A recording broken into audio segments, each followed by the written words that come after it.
kallon wannan gida namu mai albarka, gida na Rufa'i Futuhi.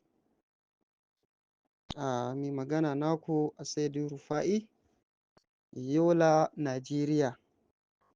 Almajirin Malam Muhammadu Majiri Maiduguri na Baba Futuhi lamunin Ahmad Yarwa.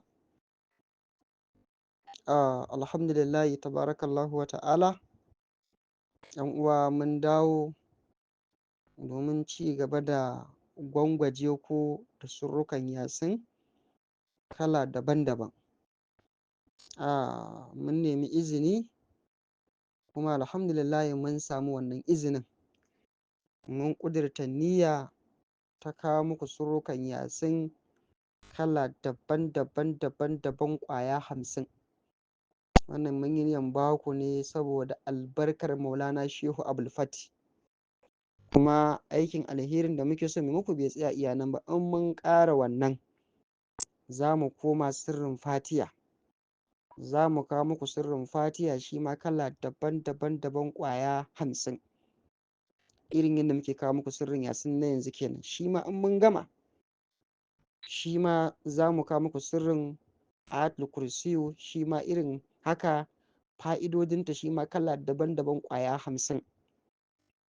Bayan mun ƙara wannan kuma duk dai Allah ya ara mana lokaci, to shi ma muna so mu shiga wato cikin dala'ilal khairati. Akwai masoya manzon Allah salsa suna nan wadda suke muƙamul islama, to su ma musamman wannan fa'idoji zai amfane su ƙwarai da gaske. Su ma muna so mu shiga cikin dala'ilal khairati, wannan rijiyoyin nan guda 7 da Shehu Jazuli ya tattare surruka masu girma na asararu salatai, to duk za mu fidda shi mu giya wa 'yan uwa yadda za su yi tasarrafi da salatuttuka, ga ƙara samun kusanci da Allah da Annabi kuma ga biyan bukata. Wannan duka mun yi niyyar kawo muku wa'annan abubuwa na alhairi da albarka da arziki ne albarkar Maulana Shehu Abul Fati. Kuma wallahi tallahi duk abin da muke da niyyar kawo muku nan wato bewa ce da Allah ya mana da kuma lamuni saboda sirrin soyayyar ga Maulana Shehu Abul Fati. Za ku sha mamaki in ce zan kawo muku sirrin yasin daban-daban ƙwaya 50, sirrin fatiya ƙwaya 50, sirrin ayatul kursiyu ƙwaya 50, sirrin dala'ilil khairati ƙwaya 50. In ba lamuni ba da yarda na isa. To kuma wannan duka na ƙudurta niyya na kuma nemi izini sai da lokaci. To ko yanzu dai cikin yasin yanzu ina ga muna kusan na 8 ne, ina ga ko muna kusan na 8 ne yanzu cikin surrukan da muke kawa. Ba dan ma dai kar in gajiyar da ku ba, aida kullum sai na kawo muku sirrin yasin guda ɗaya. Da inda muka kwana 50 mun ƙare mu shiga kuma wani. Amma lokaci saboda gajiyarwa din in nayi nakan dan bada kwana 1 biyu sai in sake dawowa. Saboda haka ɗan uwa yau zan kawo muku sirrin yasin, wato sirrin yasin mai aljani. Sirrin yasin mai aljani. Bi ma'ana abin da nake nufi da sirrin yasin mai aljani wato shine akwai 'yan uwanmu mata, wasu daga ciki 'yan mata ne ma ba su taɓa aure ba, wasu kuma daga cikinsu zabarawa ne sun taɓa yin auren sun fita, wasu kuma daga cikinsu kuma matan aure ne ma. Saboda haka Allah ya jarabce su suna fama da lalura irin ta namijin dare. Wato abin da ake nufi da namijin dare wato aljani ne yake auren mace ta hanyar da bata ma san ya aure ta ba, shi kuma irin nashi ƙarfin isa da ikon. Wani auren zai yi da gaske, wani kuma zai mai da ke ne a matsayin matarsa ya ringa zaman daduro da ke, amma a baɗi ne. Ta yadda kuma ke za ki fahimci haka shine in kin kwanta bacci sai yake ga wani ya zo miki a cikin baccinki yana ƙoƙarin saduwa da ki. Kuma abin da zai baki mamaki zai iya zuwa miki da siffar mamace, macen ma wanda kika santa, ko siffar ƙanwarki ko siffar ƙawarki ko siffar wata 'yar uwarki, gashi dai mace wanda za ki yarda da ita ki amince da take ba ta dama ta matso kusa da ke, can sai ga kuma wannan mata tana ƙoƙarin runguman ki ko kuma tana ƙoƙarin ta mu'amala da ke. Har ma wani lokaci ma ki ga ma gashi tana alaƙar da ke a siffar mace amma gashi kina jin alamun ana shiga jikinki ana fita. To duka aljanu suna iya wannan. Wani kuma ƙarar ma zai zo miki da siffan wani tsohon saurayinki ne ko tsohon masoyinki, ko kuma ma ya zo miki da siffan mijinki a mafarki ko wani naki makusanci ya zo ya sadu da ki. to na tabbata akwai mata da suke da irin wannan matsala kuma hakika ba sa jin daɗin ta. Ai abin bai da daɗi, wallahi bai da daɗi. Wasu ma abin yakan cusa musu baƙin ciki, kuma wata saboda tsaban yanda abin ya mata ƙarfi kusan kullum ne in ta kwanta bacci wannan aljani sai ya zo ya biya buƙatarsa, kusan kullum ne, wata kuma duk kwana biyu, wata kuma jifa jifa, wata kuma in ya zo ya sadu da ita sai ya ɗau lokaci sannan ya sake dawowa. Na tabbata yan uwana mata kuna fama da ire-iren irin wannan matsala, wasu daga cikinku. To zan ba da wannan sirrin yasin mai aljani, wanda insha Allah tabarakallah wa ta'ala in aka dage aka yi shi, to Allah zai tsaye da wannan mu'amala da take gudana a tsakanin ku da aljanun da suka aure ku ko kuma suka mai da ku suna zaman dadar da ku. Yan uwana aljanu ku yi haƙuri. Zan shiga tsakaninku da masoyanku ko? To na san babu daɗi amma ku yi haƙuri. Kuma ban tashi ba da wannan sirrin ba sai da na nemi izini a wajen shugabanninku manya-manyanku. Na san duk gashi kun kewaye mu, kun kewaye ni kuna jin sirrin da zan bayar, to ku yi haƙuri. Su ma kuma Allah ya riga ya kaddara za su samu wannan sirrin ne, ku yi haƙuri. Kuma kun san cewa ai hanyoyin da kuka bi din ba hanyoyin da suka dace ba ne, wanda haka kuma haƙuri za ku yi afuwa. Yawwa, da sauran haka yan uwa, duk wanda ya ji wannan sirrin in zai iyaye da kanshi, in kuma yan uwana ne almajirai da malaman mu suka ji wannan sirrin to za su iya rubutawa su ajiye. Yawwa, duk lokacin da mace ta kawo muku korafi irin wannan matsalar na damunta, to sai ku bi mata wannan hanyar, insha Allah tabarakallah ta'ala Allah zai raba ta da wannan lalura din. Na farko, wato zanin da take kwanciya da shi, da yi tsawon sati guda ne cir a jere ana mata wani aiki, to za ta nemi zani wanda in ta gama duk uzurinta ta kwanta bacci, to shi za ta daura a jikinta ta kwanta bacci da shi. To wannan zanin da ta ɗan yanko gefen zanin hakan nan, in ta yanko shi kai da za ka yi mata aikin sai ta kawo maka. To in ta kawo maka kuma sai ka ɗan gugutsara wannan gefen zanin, ka gutsira shi kamar yanka 7, ka yayyanka shi ka yayyanka shi ya fita maka ƙwaya 7. Sinadari ne kuma ta ci gaba da kwana da wannan zanin a jikinta. Yawwa, saboda haka mataki na farko shine za a samu almajiri zai rubuta suratul yasin tun daga farkonta har ƙarshen ta full, zai rubuta suratul yasin kafa 1 tak. Sannan za a samu takarda mai kyau fara wadda ba komai a jikinta, sai a rubuta ayatul kursiyu kafa 1 tak. To wannan takardan sai a ɗora ta akan faranti ko akan marfin tukunya ko akan wani kwano haka, sai a ƙona takardan. In aka ƙona takardan da aka rubuta kursiyu a jiki kafa 1, to tokan sai a tattara tokan waje da sai a kwashe tokan, sai a zuba shi a cikin wannan rubutun da aka yi na yasin kafa 1. Sannan wannan zani nata da take ɗaurawa in ta kwanta bacci, wanda ta yanka ta kawo aka daddatsa shi kamar kaso 7, to sai a ɗauki ƙwaya 1 a ciki, shi ma sai a kunna masa wuta sai ya ƙone. In ya ƙone a tattara tokan, dama za a ɗora shi akan marfin tukunya ko akan faranti ko wani abu wanda za a iya samun tokan. Tun aka ƙone shi sai a ibi tokar wannan fallan zanin nata da take ɗaura din, ƙwaya 1 da aka ɗauka daga cikin wannan ƙwaya 7 din, sai a ibi tokar sai a sake juye ta a cikin wannan ruwan rubutu na wato ainihin suratul yasin da aka ta kafa 1.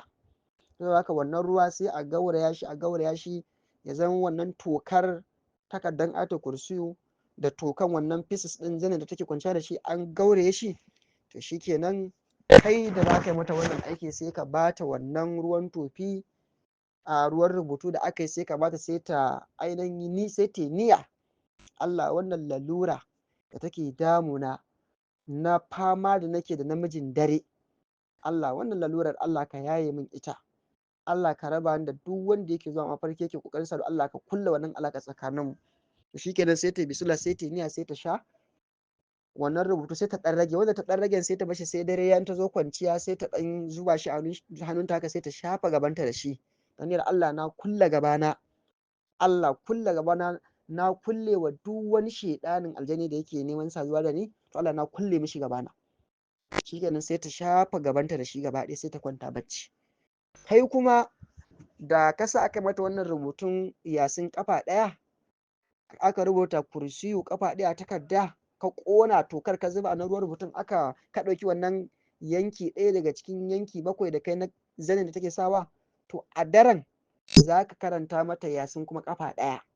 In ka zo karatun za ka karanta istighfari 33, salatin ka ga shugaban halitta kamilin zati annabi Muhammadu sallallahu alaihi wasallam 36, 33 kai afwan 33, la ilaha illallah 33, to sai ka ɗaura niyya. Allah na yi niyan gabatar da wannan aiki ne Allah hadiya ga shugaba annabi Muhammadu sallallahu alaihi wasallam, Allah da niyyar Allah wannan biyuwar Allah da take fama da matsalar namijin dare, to Allah ka yaye mata wannan lalura, Allah ka raba ta da wannan namijin daren, ka yanke wannan alaƙar da yake tsakanin su. To sai karanta yasin kafa ɗaya. In kana da shi a kanka la ba'as, in baka da shi a kanka kuma ka nemi takaddan yasin din ka karanta yasin kafa ɗaya. Ka gama ka sai karanta istighfarin ka, salatin ka ga shugaba, la ilaha illallahun ka kafa 33 sai ka ɗaga ni kai addu'a ka shafa. Yau kai ka mata wannan aikin a daren, ita kuma a daren ta sha wannan rubutun kuma ta shafa gabanta da shi. To gobe ma za ka ƙara ba da abin sadaka, ka sake rubuta mata yasin ɗin nan ƙafa ɗaya tak, a rubuta kursiyu a takarda ƙafa ɗaya tak. Yauwa sai ka ƙona wannan kursiyu ɗin, ka ibi tokar ka zuba a wannan ruwan rubutun yasin ɗin, ka sake ɗaukan ɗaya daga cikin yankin wannan zanin da ta kawo maka, zanin take kwanciya da shi ɗin nan, ka sake ƙonawa, ka sake haɗa tokar irin yadda kai na farko dai, ka sake tura mata wannan rubutu ɗin. Yauwa ta sha rabi kuma ta bari sun ta kwanta, ɗan wanda ya rage kai ta sha, ɗan wanda ya rage da na ta kwanta ta shafa gabanta da shi. Amma wannan zanin duk sanda ta zo kwanciya shi za ta ɗaura a jikinta ta kwana da shi. Yau ana wannan aiki tsawon shi kwana 7. Saboda haka dama wannan in dai wai mace lagalaga ne wanda kasan ba za ka iya cajanta kuɗi ba, to wannan aikin ma ba za ka mata shi sai ka canja kai mata wani mai sauki. Amma wannan shi na sallamar na kunci aure ne tsakanin wato bul'adama da aljani. Duk aljanin da ya auri mace hanyar auren, in ma kuma ma dai ba hanyar auren bane, zaman daduro yake da ita, in dai kai wannan to wala ko ma dai bai rabu da ita ba, to kuma ka haramta masa ita a ɓangaren ma'amala kan wannan, ka haramta masa ita har abada. Ba zai ƙara samun dama ko nasarar ya zo ya kwanta da ita a mafarki ba, wannan kan an ƙare, sai dai kuma cutar ta koma ta wani, amma wannan dai kwanciyar da insha Allah wannan kan ta samu lafiya. Dama wannan in ka samu wadda za ta iya ɗaukan nauyi ka caje ta kuɗin da in ka karɓa za ka ringa cire abin hadiyar da za ka ba mai rubutu kullum, da kuma kai ma ɗan abin hadiyar da za ka riƙe za ka ringa mata wannan wurin kullum, tsawon kwana 7 ake yi. Ran da aka mata wannan ake kwana 7 kenan. In tana nesa to za ka iya kullum a rubuta, ko da yake ba kullum ma, lokaci ɗaya ma za ka iya neman mai rubutun ya rubuta yasin ƙafa 7 daban-daban. In ya rubuta ƙafa ɗaya ya wanke, in sake rubuta ƙafa ɗaya ya wanke, in sake rubuta ƙafa ɗaya ya wanke, ya kawo maka yasin ɗin ƙulli 7 daban-daban, ƙulli 7 gashi nan a gabanka. Kai kuma a lokaci ɗaya a rubuta kursiyu shi ma ƙafa 7 a takarda daban-daban, sai ka ƙwaƙƙona. In ka ƙwaƙƙona tokar sai ka wawware wannan zanin da take kwanciya da shi, ta ɗan yanki wani yanki daga ciki ta kawo maka, kai daddatsa shi gida 7, to kowane sai ka ƙona shi. Saboda haka sai ka ɗauki tokar wannan, sai ka haɗa da tokar kursiyu, sai ka zuba a cikin wannan yasin na farko, sai ka ɗaure, ka sake ɗauko rubutu na biyu, ka sake iban tokan kursiyu da tokan wancan fallan, ka haɗa ka zuba ka ƙulle, ka mata ƙulli 7 kenan. Misali in tana nesa kenan, ta ringa zuwa kullum tana karɓa, zai ya zama aiki, to sai a yi mata shi lokaci ɗaya, ƙulli 7 shikenan. Duk inda take, in ma a mota ne, in ma a ina ne, sai a sa a tura mata. In aka tura mata, ran da za ta fara amfani da shi, to kai kuma rannan za ka fara wuridin yasin ɗin. In ta yi amfani da shi yau, kai mata wuridin wannan yasin ɗin ƙafa ɗaya tak. In ta yi na biyu, ka yi haka, tana yi ta sha, in ta zo kwanciya ta shafa jikinta, ta ɗaura wannan zanin ta kwanta bacci da shi, sai da safe ta cire ta mai da sauran kayanta, kai kuma kai mata wannan wuridin yasin ɗin. To haka za ku tafi a tare. Rubutunta ya ƙare tsawon kwana 7 cif, kai ma ka cika adadin yasin naka ƙafa 7 cif. Shikenan sai ku yi sadaka da abin da Allah ya hore. Jini ake bukata, ko kaji 3 zakaru, ko kaji 2 zakaru, ko zakara guda 1. Ya danganci yanayin ƙarfin ta da kuma yanayin cajin da kai. Wallahi azimu la ilaha illa huwa. Yan uwa, duk macen da aka yi wa wannan, in dai matsala ne na namijin dare wannan fa naku ne ba na Baba Futuhi lamunin Ahmad Yarwa. wannan dumana ce wadda hadara ta Maulana Shehu Abul Fati Temin. Sirri in dai laƙani ne, na baku example, ku je wallahi in dai ni na bayar, wallahi tallahi za ku ji cewar ba ku taɓa jin irin wannan sirrin a bakin wani ba sai a bakina. Wannan ya daga cikin lumana da hadarar Maulana Shehu Abul Fati Temin. In dai laƙani ne, ni sai di Rufa'ila zan ba da shi, to wallahi za ka ji wannan sirrin a bakina ka taɓa jin sigarsa. Ni ma kaina ina mamakin kana lokaci, ci wai waye sai di Rufa'i ne? Waye Rufa'in nan ne da ake ce masa na Baba Fatohi? In ta tambaye Rufa'in kuma Rufa'in ya kasa bani amsan waye Rufa'i. Billahi lazi. Saboda duk sirrin da zan ɗauka in bayar, to za ku ji cewa ba ku taɓa jin shi a bakin wani ba sai a bakina. Kuma sirrin ga su nan ne kaina suna kaina ban san adadin su ba. To Allah ya taimake mu. Wannan duka Allah mana haka ne albarkar Shehu Abul Fati. Saboda haka wannan sirri kun ji yadda ake yin sa. Ko mata in kun ji wannan sirrin shikenan za ku iya yi da kanku ma. Yawwa za ku iya da kanku, sai ku nemi almajirai na amana ku ba su abin sadaka su ringa muku rubutun kullum suna kawo muku. In kuma ba za ku iya ba, ku nemi mutum na amana ku biya shi ya muku, an gama a sadaka da zakaru guda 3 ko 2 ko 1. To insha Allah duk wanda aka wannan in dai akan matsala ne na namijin dare dai da dare da ke kwanta bacci dai, kuma wannan aikin in namiji ne ma shi ma yake yawan mafarki da mace aljana, shi ma zai iya wannan aikin, dan akwai mazan da su ma suke da mata suke auren su ma suke zuwa suke kwanciya da su cikin dare, namiji zai kwanta sai ga shi yana saduwa da mace, abun ya wuce lissafi, a sati zai iya ma sau 2 ko sau 3. To duk maza ma suna fama da wani matsalar, to ko ma wani bangare ne zai iya wannan aikin, amma bisa sharadi guda 2.